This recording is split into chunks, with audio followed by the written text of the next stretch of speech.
Assalamualaikum warahmatullahi wabarakatuh.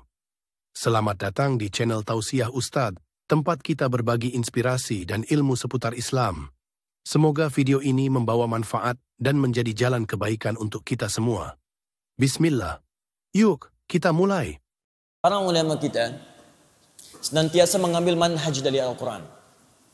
Sebelum mengerjakan sesuatu, dikeluarkan dulu keutamaannya. Ini kelihatan sederhana tapi penting. Keutamaan ini, kalau bisa kita keluarkan dulu, kalau mampu dituliskan. Supaya memotivasi kita kalau mengerjakan ini yang kita raih. Itu minimal kalau sedang malas-malas, ketika melihat itu lagi, itu muncul lagi motivasi yang kuat. Makanya seringkali di ayat Al-Quran itu, amalan bersanding dengan keutamaan. Misal infak tuh, ya. Ketika menyebutkan infaknya, keutamaannya dulu disebutkan.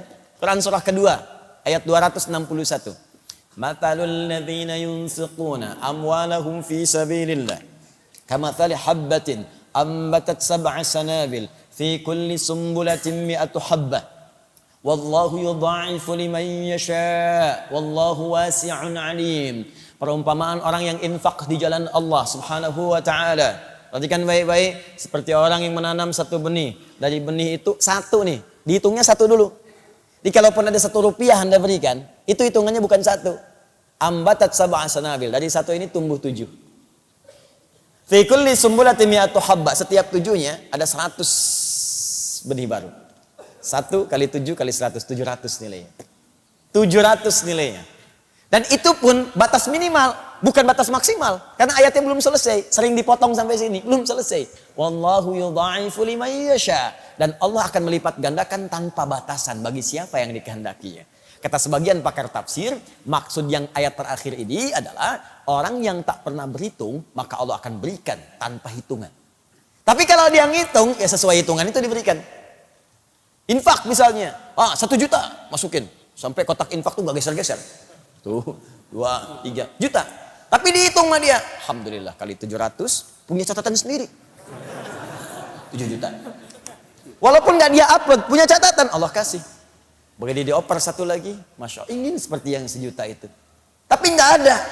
Cuman dia gak pernah berhitung, tapi keikhlasannya sangat dalam. Yang dia punya cuma 500 rupiah, itu pun logam. Dia masukkan dengan hati-hati, supaya bunyinya pun gak kedengaran orang lain. Sampai masuk tuh lembut sekali, kayak landingnya itu soft gitu.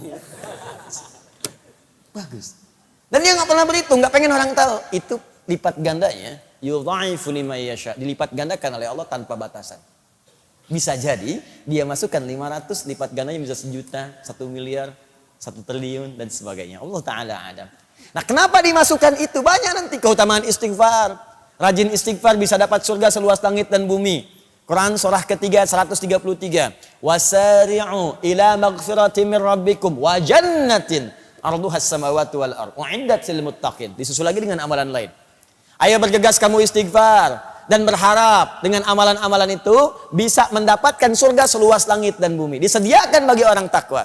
Apa ciri amalan orang ahli istighfar? Kalau rajin istighfar kata Allah, maka akan muncul amalan-amalan lain. Ayat 134-nya. Alladzina yunfiquna fis sarai wad dharra, rajin infak. Wal kadhiminal ghaidha, orang rajin istighfar itu sanggup menahan amarah. Jadi kalau Anda ingin jadi orang sabar, latihan istighfar. Astagfirullah. Orang mencela, istighfar dulu. Astagfirullah. Nah, ketika Anda rajin istighfar, itu kita akan diberi oleh Allah kemampuan menahan amarah. Ya. Dasar kamu begini. Astagfirullah. Apa? Astagfirullah. Kamu ngeledek saya? Astagfirullah. Dah, sampai dia capek sendiri. Sudah mas, kalau sudah saya pamit dulu. Pergi aja sana. Astagfirullah. Wala'afina anin nas. Dan dia bisa pandai memaafkan orang. Jadi yang indah tuh gini. Hati dia ditutup oleh Allah dari persoalan. Sudah selesai. Jadi dia tuh gak mikirin masalah lagi. Tapi orang yang tidak pernah minta maaf kepadanya jadi gelisah terus. Terus gak pernah selesai. Dan ketika Anda bisa melakukan itu kata Allah, hati orang lapang yang sering ingat dengan Allah, dia lapang menerima persoalan, maka tempat pulangnya akan dilapangkan oleh Allah lebih daripada seluas lapangan, seluas langit dan bumi. Anda punya rumah sekomplek Jaka Permai, kerasa luas. Nanti saat ke surga seluas langit dan bumi. Silahkan maraton, Boleh. Koprol. Saya pengen tahu di mana ujungnya. Enak gitu. Nah pertanyaannya kenapa sering disandingkan tuh antara amalan dengan keutamaan? Supaya kita itu punya motivasi. Pengen dapat ini, tahajud ada 4 kemuliaan. Jadi kalau kita tuliskan, karir akan diangkat, pekerjaan akan dibimbing, masalah diberi solusi. Kalau diganggu langsung Allah tolong. Quran surah ke-17 ayat ke-79 sampai 81. Nah Anda tuliskan itu, keluarkan. Manfaat tahajud, berikan 4. Tempelkan langsung di dinding tempat tidur Anda. Sebelah kanan. Jadi begitu miring ke kanan, Anda lihat itu. Nggak ingat tahajud pun ketika melihat itu pengen bangun malam harinya. Kalau bisa bikin kata-kata yang menarik. Seperti Kiai Haji Ahmad Dahlan. Menuliskan di temboknya ketika akan berdakwah beliau. Ya Dahlan, berdakwah itu seperti menggenggam batu bara. Ingat sabda Nabi. Kalau kamu karena ujian yang kecil aja, karena celaan kamu gagal, kecil kamu. Seperti memegang batu bara. Tuliskan di dinding kita. Katanya karir pengen diangkat oleh Allah. Tahajud aja nggak mampu. Katanya pengen hidupnya mudah. Tapi bangun 2 rakaat aja nggak sanggup.